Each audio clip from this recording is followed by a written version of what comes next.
5.7 Light FM. That's Christina Aguilera. What a girl wants. Well, I'm thinking what a girl wants, pretty much what we all would like, and that's a little financial security. And a great place to start is Statler Financial. It's 8:42. Let's see what Phillip has for us this morning. Hey, Phillip, how we doing? Good morning, Scott. Hey, doing well. I see you got up early again this morning, didn't you? Yeah, 2 whole days in a row. You proud of me or what? I am, man. I'm impressed that you've been able to manage that, and I'm sure mercy. Dave really appreciates it. Yeah, I'm sure he does. Good stuff. Let's shake it in the world of finance today, my friend. Hey, man, let's start with where we kind of closed out yesterday. The Okay. Dow and all the indexes had a pretty decent day yesterday. Dow was up about 0.7%, up $172.15, closed out at 25,411. S&P 500 was up about 0.5%, closed up almost $13 at 2737. And the Nasdaq up 0.75%, $54 up to 7402. So pretty good day across the board when it came to the markets yesterday. And then we had the big State of the Union address last night. Scott, did you stay up and watch that? Oh, actually, I was in bed before that started, but that was going to be my big question for you today. I was always curious what that kind of thing, what kind of an effect that sort of thing has on the markets. Well, it usually just depends on what the president has to say. And I will say that based on what I'm seeing this morning, it really has kind of had a non-effect. I mean, the futures aren't trading down. They're not trading way up. They're up a tad, but not much at all. I mean, you could basically say for all practical purposes, they're pretty much even this morning as we get ready to start the day.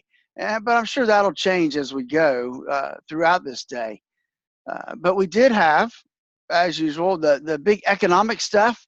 We're not getting big reports yet because of the government shutdown. They really don't have all the information put together yet. We're getting some spotty reports, but they're not complete. And so those will be coming out probably more towards the end of this month. But we do have some earnings today, Dave. Scott, I'm so used to calling Dave. Oh, that's okay. Hey, that's a compliment. I'll take it. Hey, we probably had one of the biggest names. Two pretty good sized names came in last night and this morning, and the first one being Walt Disney.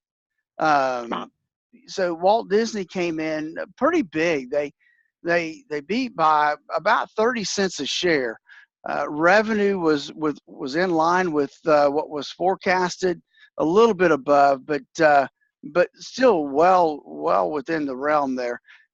Overall results were boosted by, of course, Disney World, theme park business. All those things were good stuff when it came to Disney. They had some pretty good numbers across the board looking at those things. And so Disney, they're not getting a real big bump today, but they're up, getting close to 1% this morning. Not a huge increase. The other one I thought came out this morning once I got to work here. General Motors came in, and they beat the street also by about 20 cents a share.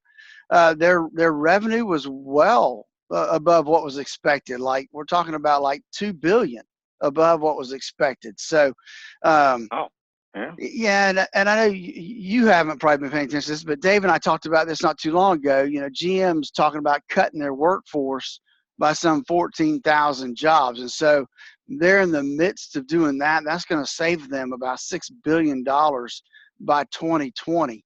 And so they're getting a nice little bump today. They're up a little over 3.5% this morning before we get opening up. So how do the markets respond to something like that, Phillip? Just as a general question, with a big company like GM, when they're talking about letting a lot of people go, do the markets say, ooh, they're streamlining, this is a good thing, or they don't have enough business, they're letting people go, so it's a bad thing? How do they interpret that? A lot of times, Scott, it depends on how the company frames it. And so in this case, General Motors has framed it as, we're saving, we're cost cutting, we're streamlining. And so we don't need that many people now. and it's helped them to a certain degree. Hey, we had a few Sure. more things come out. Let's look at Humana, the health insurance company. They beat by a little over 10 cents a share today. Revenue beat forecast also, and they raised their dividend 10% from 50 cents to 55 cents for the quarter. Okay. They're up about 1.5% this morning. We do have some losers today, though, Scott. Uh-oh. Yeah, on the losing front, we have the interactive game people, the Take-Two Interactive and Electronic Arts, the video guys.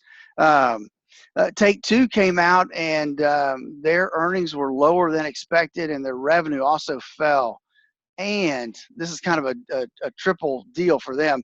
They also lowered their full year guidance. So on all three fronts, they're kind of negative, and so they're trading down today 8.6% before the market opens up. And if we look at Electronic Arts, they're down even more. They missed their estimates by 1 cent a share, but their revenue also fell short. They've had lower than expected sales of one of their new games, Battlefield 5. And so, they're struggling today. They're down almost 15%. So on Dave's list, that would probably be one of his big losers for the day. All right. All right. Well, we're looking forward to today as it goes along there, Phillip. You would. Hey, I want to talk about one more before I give you where we are right now. Sure. Go ahead. Snap.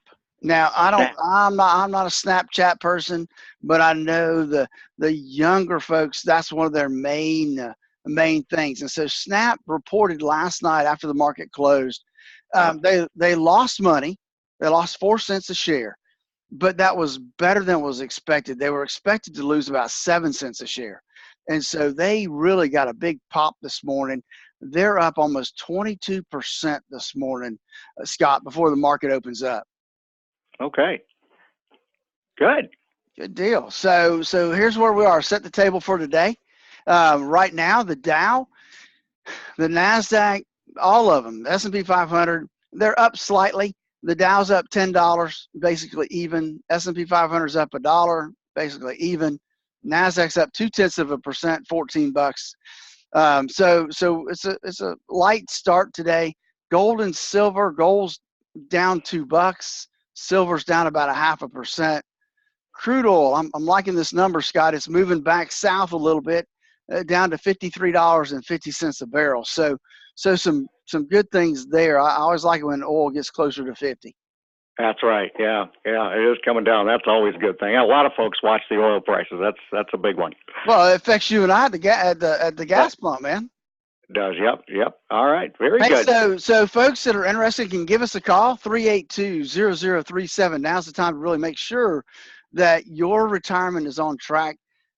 Call and give us, let's schedule one of our x-ray reports to make sure that you're on target for today. Follow us on our Facebook page, Statler Financial Services. They can find us there. We replay these things every day. Join us at our website, statlerfinancial.com. And then every weekend, join us for the Statler Financial Radio Show, noon on Saturdays, 10 a.m. Sunday mornings on News Talk 730. All right. Hey, always a pleasure. We'll do it again soon. We'll see you tomorrow, Phillip. Thanks, man. All right, man. Hey, get to bed early so you can get up early, and we'll talk to you in the morning. All right. Thanks, my friend. We